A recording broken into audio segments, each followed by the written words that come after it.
Of all the people who claim to have witnessed unexplained phenomena, very few can offer what can be regarded as proof. Their stories can be easily dismissed, and often are, but do they deserve more? All we can do is look them in the eye and decide for ourselves whether they're genuine, and ask ourselves why anyone should make up such a story, especially when they risk ridicule. The key witnesses in our first story tonight are people you'd normally trust. Some indeed have frequently given evidence in courts of law. Here's the story, believe what you will. Ever since building work began, a new section of road across the top of the Peak District has attracted reports of strange happenings. The first was from two security guards, and this is what they saw one night. Ring the roses. A group of children running in a circle in a field at the side of a construction site.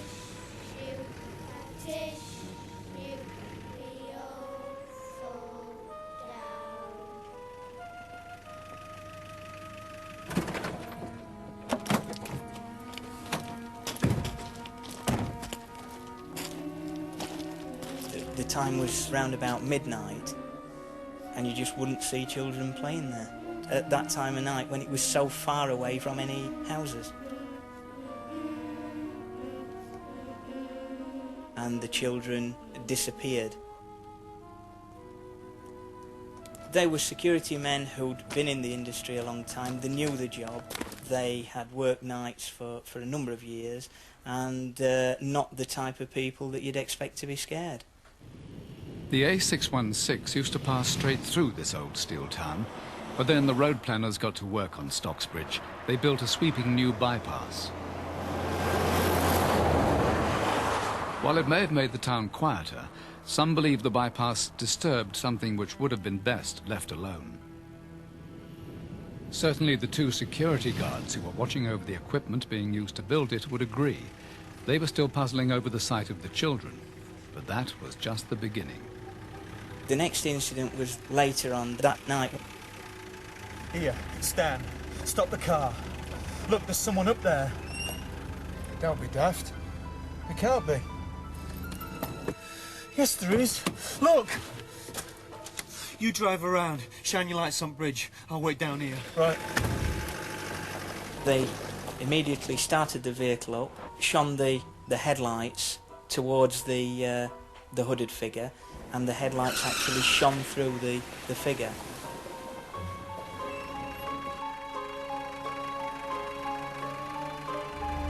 Oh, God!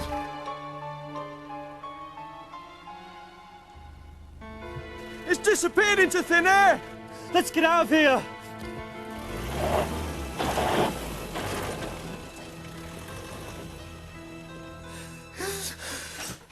The men, in a state of shock, called their boss out.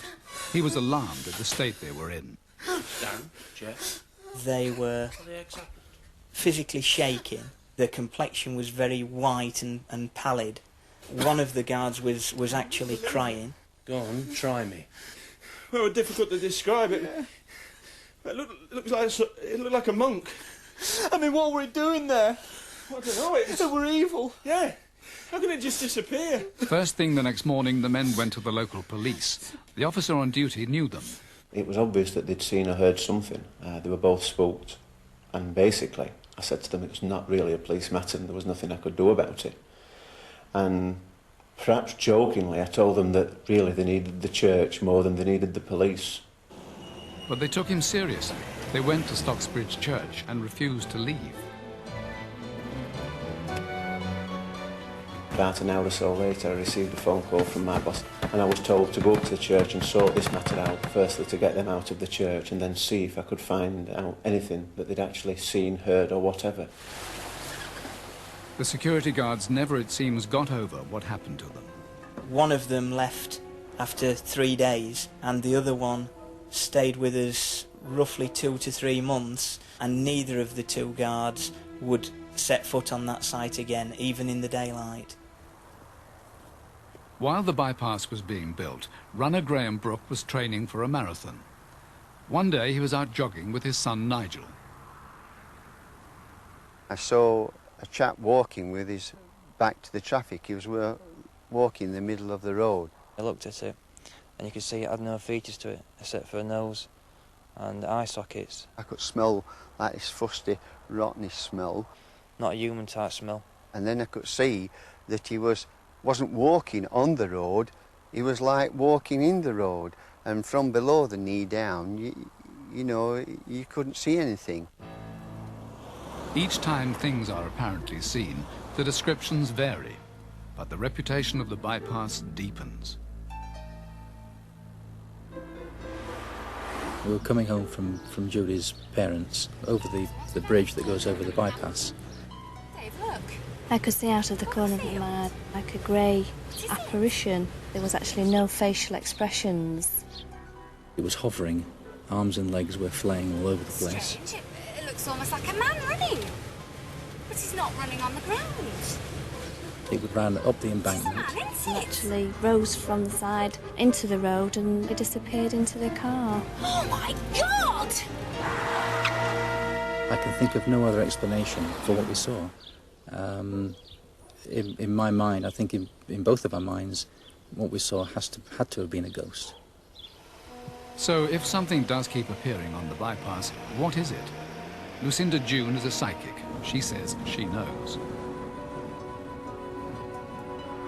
I was driving along the Stocksbridge bypass and the car started to become very, very cold. With this came a smell of musty books. Then all of a sudden a darkness appeared to the left-hand side of me and I felt very, very frightened. And I did pick up the spirit of a monk that had been there 500 years previous. But why should a long-dead monk be on what is now the Stocksbridge bypass? It's been discovered there were once monastery farms in the area. The rumour or the story is that one of these monks became disillusioned with the rather harsh autocratic way of life. He came here to Underbank Hall, worked the rest of his natural life here as groundsman or whatever, and subsequently when he died he was buried in unhallowed ground. Some believe the bypass may have been built over the supposed monk's grave, and they also have theories to explain the children seen by the security guards. Children were used in the valley's coal mines in the late 18th and mid-19th century, and the rumour suggests that there's been some sort of a mining catastrophe. So, a phantom monk, ghostly children. After dealing with the security men in the church, P.C. Ellis and his colleague John Beat were sent to investigate. Let's switch the radios off. Right. We sat in the panda car with the lights off, the engine off. Seems all right. We sat looking at the bridge, and after a while I was convinced I could see something moving about on the bridge. Not wanting to spook myself or John, I kind of looked at John. Hang on. What's that up there?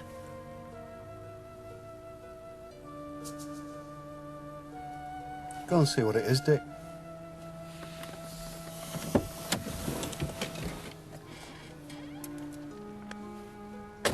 I actually climbed up the ladder onto the bridge, and there was a lot of things scattered about on the top of the bridge.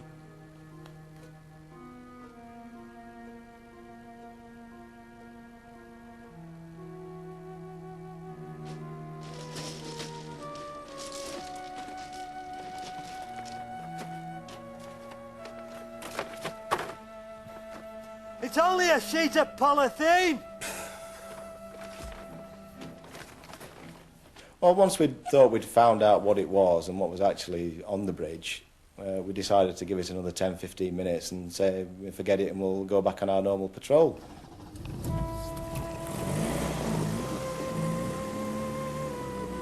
I suddenly got this feeling, you can't explain it. There's this saying, somebody's walked over your grave which turns you cold. And I then became aware that somebody now had appeared directly on my right-hand side and was virtually leaning and pressing themselves against the car. I managed to cast my head quickly to the right and remember seeing the upper section of somebody's chest torso and a clear V sign. Oh my God! Look! Ah! Ah! What the heck is it? I don't know. It's gone. is it?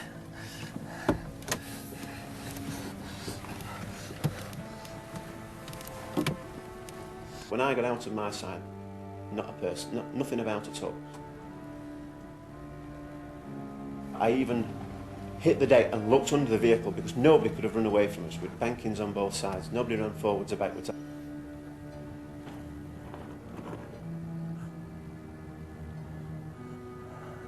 We went to start the car, and at first the car wouldn't start, and we started to panic a little bit.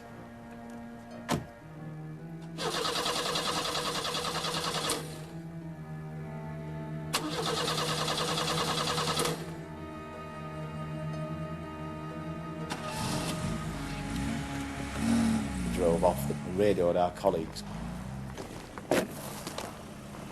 There's a bang behind the car, which I can only really put down to sounding like somebody was hitting the back of the car with something like a baseball bat or a pickaxe handle. We need help on the bypass side.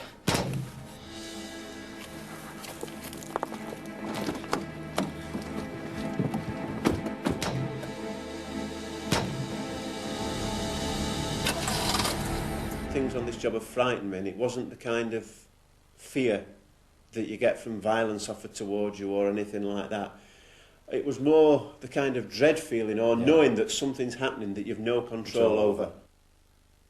Just for the record, the Stocksbridge bypass was opened on Friday the 13th. After the break, an astonishing story, people who believe their lives have been saved by guardian angels. Strange, but true.